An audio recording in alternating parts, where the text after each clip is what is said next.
I'm sorry, this video is going to be really corny. Hello pot stickers! Here's another great recipe from the garden. Today I'm going to show you a delicious, creamy, Thai-inspired corn soup made from fresh sweet corn.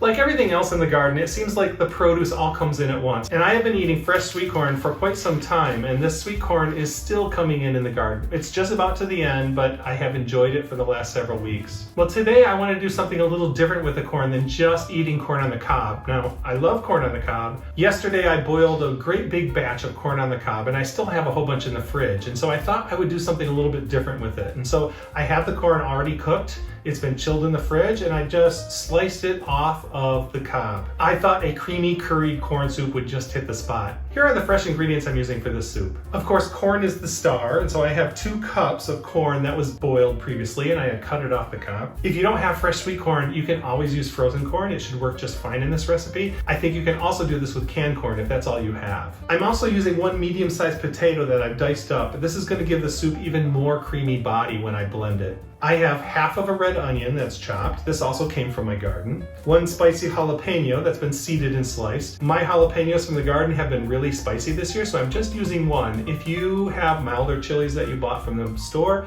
go ahead and add more or add whatever you want for your taste. I have 2 stalks of fresh lemongrass, and I've taken just the tender part of those stalks and I've chopped them up. I'm also growing my own lemongrass. I started them from just the trimmed ends from the store, and I put them in a pot, and I grow it in a pot every year. So you can grow your own lemongrass. Maybe I'll do a video in the future about that. Along with the lemongrass, I also have a couple of cloves of garlic and about 1 inch of ginger that's been all chopped very finely. These are the main fresh aromatics that are going to give this soup an incredible flavor. To start, I'm taking a heavy bottom pot and I'm heating that over a medium flame, and I'm going to add about 1 tablespoon of oil. You want to start by adding your aromatics. First go in the onions, give them a quick stir. Then you want to add in your green chili, your garlic, your ginger, and your lemongrass. Season these all with a pinch of salt and then saute them for a few minutes, just until the onions start to become softened. Next, I'm going to add my dry spices that make up the curry base for this. I'm adding 1 tablespoon of coriander powder, 1 tablespoon of cumin powder. I'm also using 1 tablespoon of a prepared curry powder. This is a Madras curry powder that I purchased from my local Asian market. And for a little bit more color, I'm adding 1/4 teaspoon of turmeric.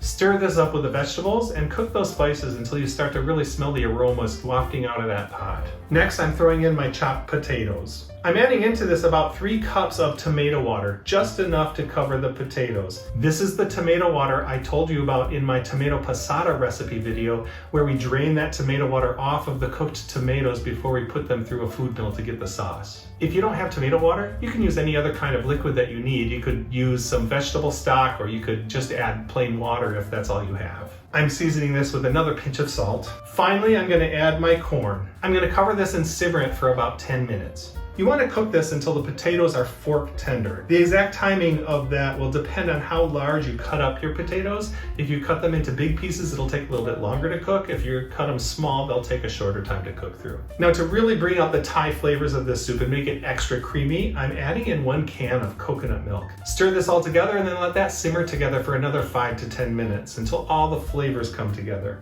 Once those flavors have integrated together, taste it for seasoning. Mine did need a bit more salt. Notice that I'm seasoning this with just a little bit of salt several times along the way.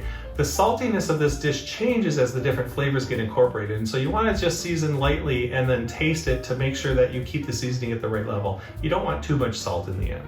At this point, you want to turn off the heat. Add in the juice of 1 lemon. I also added 1 tablespoon of sugar to this. This is optional, but with my soup, I have the acidity of the lemons and also the acidity of that tomato water I added, and I needed just a little bit of sugar to balance all those flavors out. If you use vegetable stock or water for your broth, you might not need to add sugar. You can give it a taste and see. Finally, you want to puree this soup until it's smooth and creamy. I'm using my blender, and I'm blending this in 2 batches. If you have a stick blender, you can do that right in the pot. I'm not straining this, but if you want an extra smooth, creamy soup, you could pass this through another fine strainer. Add your blended soup back to the pot and make sure it is heated through. Adjust your final seasonings and serve. I like to garnish this soup with just a little bit of fresh cilantro, and that is my creamy Thai-inspired curried corn soup. I hope you enjoy it. If you have corn, please try this recipe. I think you will enjoy it. Thanks so much for watching, and we'll see you next time as the pot thickens. But if you want it extra smooth, you could pass this through a fine strainer and pull out